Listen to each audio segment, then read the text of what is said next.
पिछले क्लास में हम लोगों ने सर्कुलेटरी सिस्टम में हार्ट के फंक्शन वगैरह के बारे में देखा था। आज हम लोग जानेंगे ब्लड प्रेशर। ब्लड प्रेशर जब आप गुस्सा करते हैं जो बढ़ जाता है वही है ब्लड प्रेशर। ब्लड प्रेशर के बारे में जानना बहुत ज़रूरी है, क्योंकि कब आपका बीपी हाई हो जाता है तो कितना पर हाई मानेंगे, नॉर्मल कितना पर मानेंगे, और लो ब्लड प्रेशर कितना पर हो जाता है। अच्छा, सब लोग देखते होंगे डॉक्टर ऐसे आपका हथवा में ऐसे पट्टी बांध देता है और हवा भर देता है, चपा जाता है, लेकिन आप ऐसे करके देखते रहिए, पते नहीं चलता है कि वो कौन चीज देख रहा है, आप कौन चीज देख रहे हैं। वो रीड करके कह देता है आपका 80/100 है, चाहे 100/120 है, कुछ बोल देता है, आप सुन लेते हैं, समझ लेते हैं। आज हम सब आपको बताएंगे कि कैसे देखिएगा, कैसे देखिएगा ब्लड प्रेशर। देखिए, सबसे पहले जानते हैं ब्लड प्रेशर कहते किसको है। तो धमनी पर जो हार्ट जो प्रेशर लगाता है उसी को कहते हैं ब्लड प्रेशर। धमनी, सिरा नहीं, ध्यान रखिए, धमनी कह रहे हैं। काहे कि जब ब्लड चपाता है ना तो धमनी में जाता है शुद्ध रक्त, और अशुद्ध रक्त जो ऑक्सीजनेटेड नहीं है, मतलब जिसमें कार्बन डाइऑक्साइड मिल गया है, वो तो ऐसी बेचारा हुरु हुरु आके आता है, उसमें प्रेशर नहीं लगता है। अब मान लेते हैं गोड़ में से वापस आने, तो गोड़वा में हार्ट फिट है, गोड़वे में हार्ट लगा हुआ है, जैसे चाप दिया गोड़वा में आ गया ऊपर में बल बला के, नहीं ना, तो वो आके हुरु हुरु अपन आ रहा है। लेकिन इन्हें से जब हार्ट चापता है उसी को तो ब्लड प्रेशर कहते हैं। और ब्लड प्रेशर दो प्रकार का होता है। एक होता है सिस्टोलिक, जब ब्लड कस के चापता है ना तो उसको कहते हैं सिस्टोलिक। क्या कहते हैं? Systolic blood pressure. और जो फैलता है, जब फैलता है तो ब्लड उसमें आता है, जगह देता है फैल करके, उसमें आता है ब्लड, तो उसको कहते हैं डायस्टोलिक, मतलब डायस्टोलिक प्रेशर। सिस्टोलिक प्रेशर और डायस्टोलिक प्रेशर, ध्यान रखिएगा। सिस्टोलिक सिकुड़ता है, डायस्टोलिक फैलता है। तो यहाँ पर जो ऊपर हम लिखे हुए हैं ये है सिस्टोलिक और नीचे है डायस्टोलिक। अगर आप कहीं ब्लड प्रेशर मापवाने गए और कह रहा है कि आपका नॉर्मल है 120/80, तो समझिए कि कह रहा है ऊपर वाला सिस्टोलिक और नीचे वाला डायस्टोलिक, मतलब 120 चापे वाला ब्लड प्रेशर है। तो ठीक है, 120 है तो नहीं माने इधर उधर 125 है, 130 है तो भी कोई दिक्कत की बात ना है। और डायस्टोलिक 80 है तो भी ठीक है, 80 से थोड़ा सा कम है 70 तो भी ठीक है, थोड़ा सा 85 है तो भी ठीक है। मतलब है कि ये वाला नॉर्मल कब है? जब आपका सिस्टोलिक इसके आसपास हो और डायस्टोलिक इसके आसपास हो। समझ रहे हैं? फैलने वाला 120 के सिकुड़ने वाला 120 के आसपास हो और फैलने वाला 80 के आसपास हो। अब जानते हैं कि ब्लड प्रेशर तो दो प्रकार के होता है। ये वो तो high blood pressure, high blood pressure आप कहते हैं, डॉक्टर लोग लिखता है हाइपरटेंशन। क्या लिखता है? हाइपरटेंशन। इसलिए कि जो कस के ब्लड प्रेशर जब हाई हो जाता है तो ये क्या करता है, हार्ट के कस के दबाव देता है, कस के चापता है, और कस के चापता है तो ज्यादा दबाव पड़ता है। ठीक है, तो इसीलिए कहते हैं हाइपरटेंशन। टेंशन मतलब खिंचाव, तो टेंशन अधिक, खिंचाव अधिक पड़ता है किसमें? आर्टरी में, आर्टरी में ना, धमनी में। ठीक है, तो हाई ब्लड प्रेशर को ही हाइपरटेंशन कहते हैं। अगर डॉक्टर लगाया और वैसे चापा पूरा ऐसे, और चाप के ओकर बाद बोला कि 140/90 है, या फिर इसके आसपास बोला 5 इधर 5 उधर, तो भी आपको हाइपरटेंशन यानी हाई ब्लड प्रेशर है। समझ रहे बात को? अच्छा, ये होता क्यों है? नॉर्मल चीज है। खूब खाइए तेल घी, मतलब जरूरत से ज्यादा तेल घी खाइएगा तो क्या होगा? शरीर मोटा होगा, मोटा होगा तो फैट बनेगा, खूब जो है फैट जमा हो जाएगा आर्टरी के चारों ओर, बेचारा के जगह नहीं मिलेगा, खूनवा के जाए लगे जगह नहीं मिलेगा। तब क्या होगा? जगह नहीं मिलेगा, जबरदस्ती ठेला रहा है, खून ठेला रहा है, तो इसीलिए हाइपरटेंशन होता है। फिर क्या होता है? शराब पीते हैं तब हाइपरटेंशन होता है। जरूरत से ज्यादा शराब पी रहे हैं, जरूरत से ज्यादा शराब पीने से क्या होता है कि जो लीवर है वो कोलेस्ट्रॉल का निर्माण ज्यादा करने लगता है। कोलेस्ट्रॉल एक फैट का ही प्रकार है, वो जम जाएगा आपके आर्टरी के चारों तरफ, और जब आर्टरी के चारों तरफ है तो आर्टरी कड़ा हो जाता है। समझ रहे बात को? जैसे मान लीजिए साइकिल के ट्यूब है तो कितना लूप लूप होता है ना। और ओकरा में क्या कीजिए कि एगो लोहा ठूस दीजिए, चाहे कुछ कड़ा चीज, माटी लगा दीजिए चारों तरफ, तो कड़ा हो जाएगा कि नहीं? तो उसी तरह से आर्टरी में क्या होता है कि कोलेस्ट्रॉल जमा हो जाता है तो बेचारा कड़ा हो जाता है। अब होना चाहिए था एकदम कि ब्लड जाए तो सना सना चल जाए, और आप तो कड़का दिए ओकरा तेल घी खा के महाराज, तो उससे होता है हाइपरटेंशन। समझ रहे बात को। अब इसको पहचानिएगा कैसे कि आपको हाइपरटेंशन है, बीपी हो गया है, तो अक्सर सिर दर्द होगा। सिर दर्द काहे होता है? ये बेचारा पंप कर रहा है, पूरा एकदम बाई में पंप कर रहा है कि पूरा शरीर में भेजना है, ठीक है। अब माथा में जो है ना पतला पतला नस होता है, क्या होता है? पतला पतला। वो पूरा इन्हें से हाई बीपी किए हुए हैं, तो वहाँ क्या होता है कि उस ज़्यादा प्रेशर पड़ता है, ज़्यादा प्रेशर पड़ता है पतला नस पर, तो फटवे न करेगा है, तो फटता नहीं है, जैसे कि काफ़ी इलास्टिक होता है, लेकिन दर्द करता है, तो वो होता है सिर दर्द, ठीक है। तो फिर कोनों से चपवाइए उपवाइएगा थोड़ा सा, मन जिस कारण से भी आपको मतलब हेडक है, टेंशन के वजह से आपको सर दर्द कर रहा है, थोड़ा ध्यान इधर उधर डेविएट होगा तो आप ठीक हो जाइएगा। तो सबसे बढ़िया उपाय है कि आप मेडिटेशन सीखिए। मेडिटेशन एक नंबर चीज़ है ये सब चीज़ का। सर दर्द अगर है तो इससे बढ़िया चीज़ कुछ नहीं है। आपको अगर नींद नहीं आती है तो मेडिटेशन से बढ़िया चीज़ कुछ नहीं है। बस एक बार लगभग 10 दिन का कहीं पर अगर कोई मेडिटेशन का कोर्स करवा रहा है तो कर लीजिए, एक नंबर चीज़ है, ठीक है। एक दूसरा लक्षण है चक्कर आने लगेगा। चक्कर क्यों आता है? काहे कि मथुए में तो जाके मार रहा है, ठक ठक ठक ठक ब्लडवा जाके मार रहा है, वो उतना प्रेशर चाहिए ना था, ज़्यादा चाहिए तो चक्कर आने लगता है, ठीक है। समझ रहे बात को। तीसरा चीज, छातीये में दर्द कर रहा है कुछ कुछ। ढेर लोग के कहीं सुनिए ना कि छातीये कुछ कुछ दर्द कर रहा है। अरे कुछ कुछ दर्द हो सकता है हाई बीपी है, तो इसमें भी दर्द उठेगा। किसमें? छाती में। मतलब दिल चूंकि ज्यादा काम कर रहा है ना, तो दर्द होता है। अच्छा, हर जगह पतला नस है तो उस पर ज्यादा प्रेशर पड़ेगा, इसलिए इसमें दर्द होता है, ठीक है। चूंकि हार्ट को ज्यादा काम करना पड़ रहा है, तो आपके शरीर का जो एनर्जी है वो हार्ट यूज कर रहा है, तो थकान का भी अनुभव होगा। क्या होगा? थकान का अनुभव होगा, कमजोरी लगेगा। और कभी कभी तो ज्यादा बीपी हाई हो जाता है ना, तो नाक से खूने हर हर गिरे लगता है, ठीक है। नाक से, चूंकि नाक में होता है पतला पतला नस, ढेर के तो इतना नाक नाजुक होता है ना कि गर्मी के दिन में निकलेगा ना तो पूरा सूख के नकिया खून फेंके लगता है, तो कहते हैं बनास फट गई, बनास फूट गई, कहते हैं ना। वैसा होता है लू के मौसम में, जब गर्मी बहुत ज़्यादा कड़क धूप एकदम करता रहे, ठीक है। तो ये हाई ब्लड प्रेशर है। अब सवाल है कि एकरा से बचेंगे कैसे? तो पहला बात तो कि जरूरत से ज़्यादा शराब पी रहे हैं तो छोड़ दीजिए, तेल घी ज़्यादा खा रहे हैं वो छोड़ दीजिए। अब कहिए कि आप तो ऐसा ऐसा चीज़ कर रहे हैं जैसे जीने छोड़ दे। अरे महाराज, जीना काला छोड़ दीजिएगा, इतने चीज़ तो कर रहे हैं। जो मेन चीज़ है, खाना थोड़े मना करें कि खाहिला छोड़ दीजिए, हैं वे फुकाला छोड़ दीजिए। ढेरे लोग के हम ढेरे लोग के देखते हैं ना फुकाते हुए, तो हम कई बार लोगों से पूछे कि अच्छा इससे फायदा क्या होता है, मतलब मजा कौन सा आता है? तो लोग बोलता है ना कि इससे कंसंट्रेशन बढ़ता है। बुड़बक, कंसंट्रेशन कहीं बढ़ेगा एक फुकावे से? हम तो बल्कि आओ बगल में बर्दाश्त करना मुश्किल हो जाता है। पता न पीने वाला लोग कैसे बर्दाश्त करता है। अपना अपना लॉजिक है। ढेर लोग बोले खैनी खाते हैं ना खाते हैं तो लगे जैसे कुछ भुलाइल है। अरे बुड़बक, तेरा भुलाइल नजर आ रहा है, यह जो तेरा कैंसर हो जाएगा वो समझ में ना आ रहा है, अब भुलाइल नजर आ रहा है। तो ऐसा ऐसा तो लोग लॉजिक भी अजीब अजीब देगा। इसको कहते हैं थोथरलॉजी। क्या कहते हैं? थोथरलॉजी।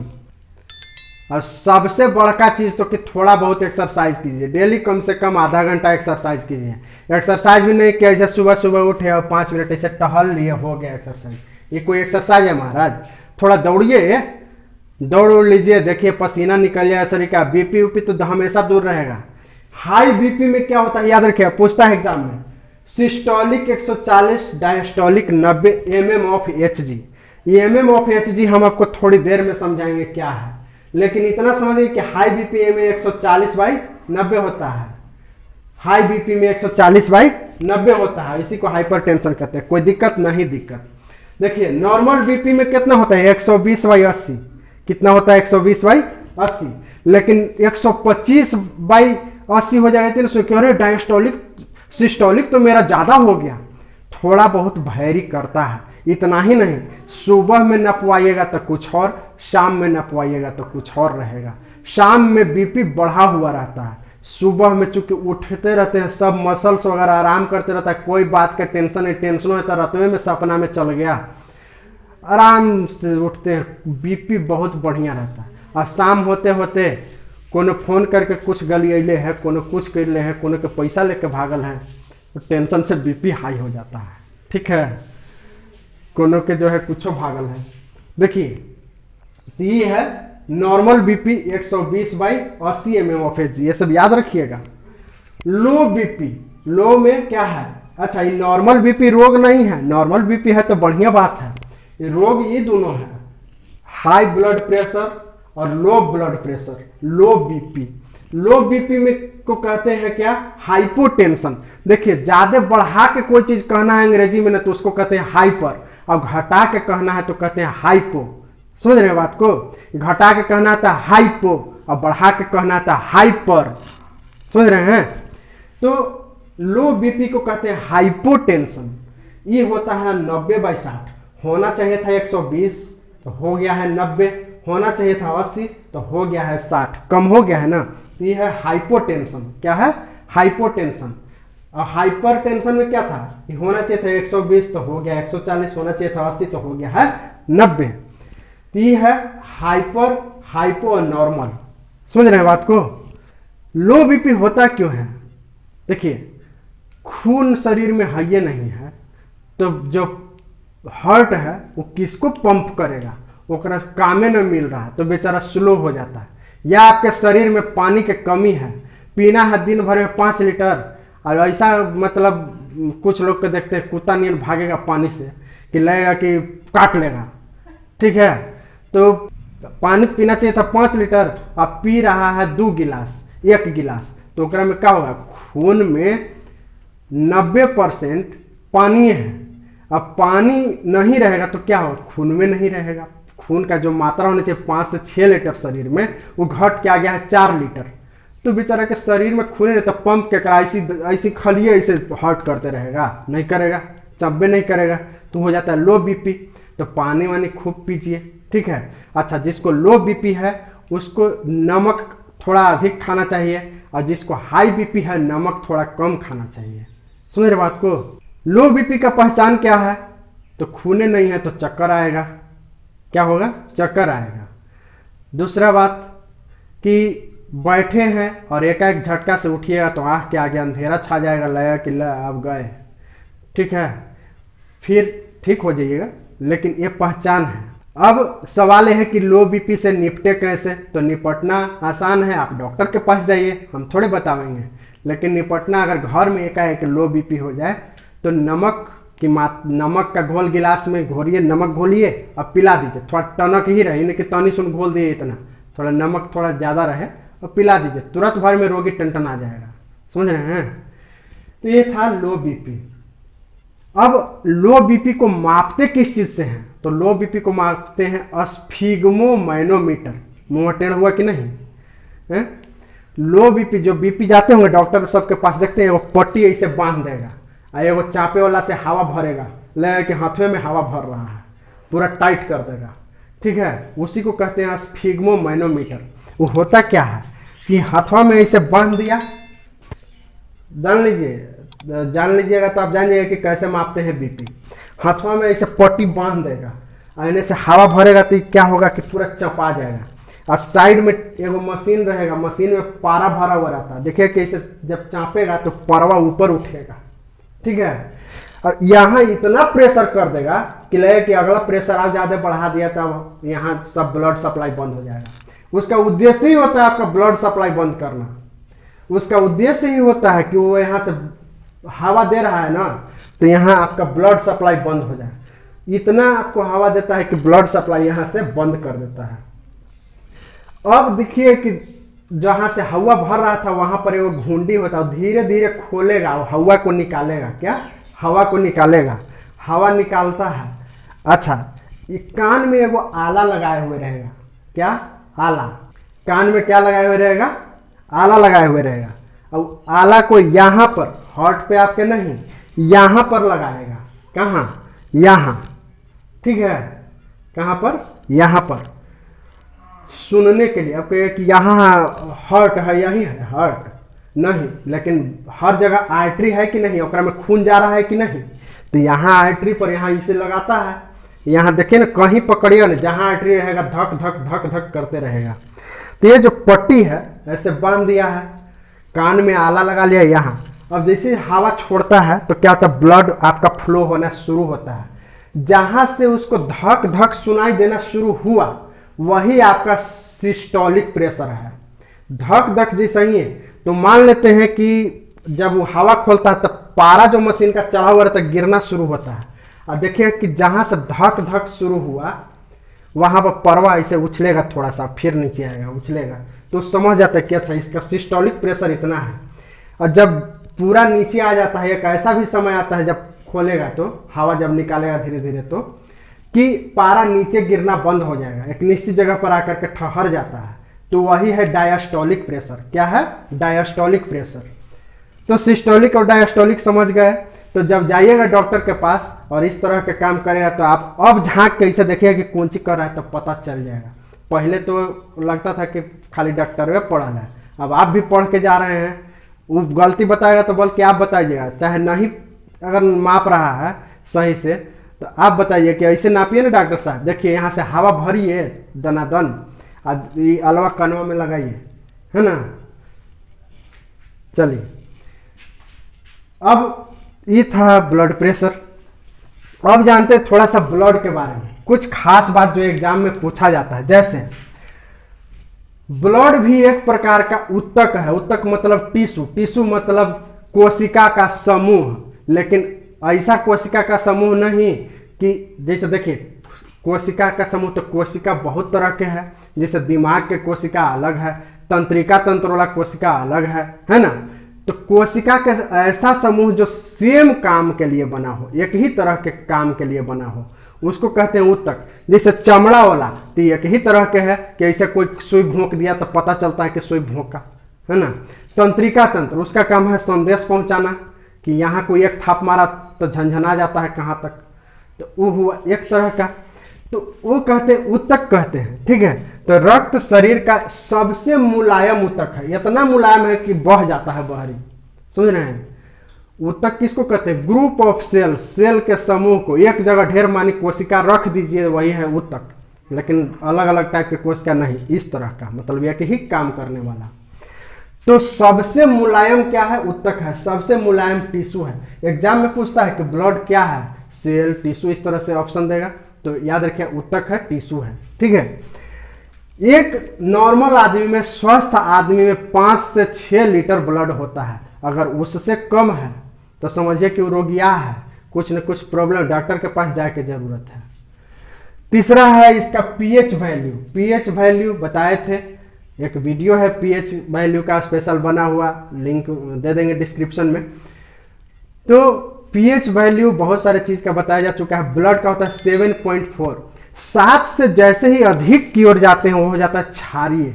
क्या होता है? क्षारीय। क्षारीय जैसे अब आपको पीएच के बारे में थोड़ा सा, जैसे खट्टा चीज जैसे नींबू तो वो होता है एसिडिक, अम्लीय, और साबुन तो होता है क्षारीय। तो हमारा ब्लड साबुन जैसा है, साबुने नहीं है, मतलब वो क्षारीयता के मैटर में, ठीक है। साबुन बहुत ज्यादा क्षारीय है। 14 तक, 7 से लेकर के 7 उदासीन होता है, ना क्षारीय ना अम्लीय। 7 के बाद से 14 तक क्षारीय होता है। 7 से अगर घटने लगे और 1 तक जाए तो होता है अम्लीय, ठीक है। तो ये है पीएच वैल्यू, इसका कितना है? 7.4। याद रखिएगा, एग्जाम में पूछता है। स्टडी ऑफ ब्लड, ब्लड के पढ़ाई लिखाई को क्या कहते हैं? हीमेटोलॉजी। क्या कहते हैं? हीमेटोलॉजी। ब्लड के पढ़ाई, जैसे अभी हम लोग ब्लड के बारे में पढ़ रहे हैं तो एक तरह से कह सकते हैं कि हम लोग हीमेटोलॉजी पढ़ रहे हैं। क्या? हीमेटोलॉजी पढ़ रहे हैं। इस चैप्टर का नाम क्या होना चाहिए था? हीमेटोलॉजी। रक्त निर्माण की प्रक्रिया, मतलब है कि ब्लड बनता है कैसे, अगर इसका पढ़ाई करें कि ब्लड का निर्माण कैसे होता है, आगे हालांकि पढ़ेंगे ही, तो इसको कहते हैं हीमोपोएसिस, इसको कहते हैं हीमेटोपोएसिस। इसको क्या कहते हैं? हीमेटोपोएसिस, मतलब ब्लड बनने की प्रक्रिया को। अच्छा, ब्लड बनता कहाँ है? ब्लड बनता है बोन मैरो में। अब कहिए बोन मैरो तो हम देखबे न किए हैं, इतना माने मुर्गा चिबा गए और बोन मैरो ना अपना देखे हैं। देखिए मुर्गा के टंगवा जब चिबाते हैं तो देखिए उसका हड्डिया के अंदर भी गुदा रहता है, और हड्डियाँ ऐसे चिबाइएगा ना तो क्या होता है, अंदर से गुदवा निकलता है, देखिए भूरा लाल टाइप का रहेगा, वही तो बोन मैरो है। ठीक है, तो आदमी में जो बोन मैरो है मोटा मोटा हड्डी सब है वहीं पर होता है, ये नहीं कि अंगुलिया वाला हड्डिया में होता है। जहाँ जहाँ मोटा हड्डी है, जैसे पैर का हड्डी, हाथ का ये वाला हड्डी, तो वहाँ बोन मैरो होता है और उसी में ब्लड का निर्माण होता है। अच्छा, बोन मैरो भी दो प्रकार का होता है, रेड बोन मैरो और येलो बोन मैरो।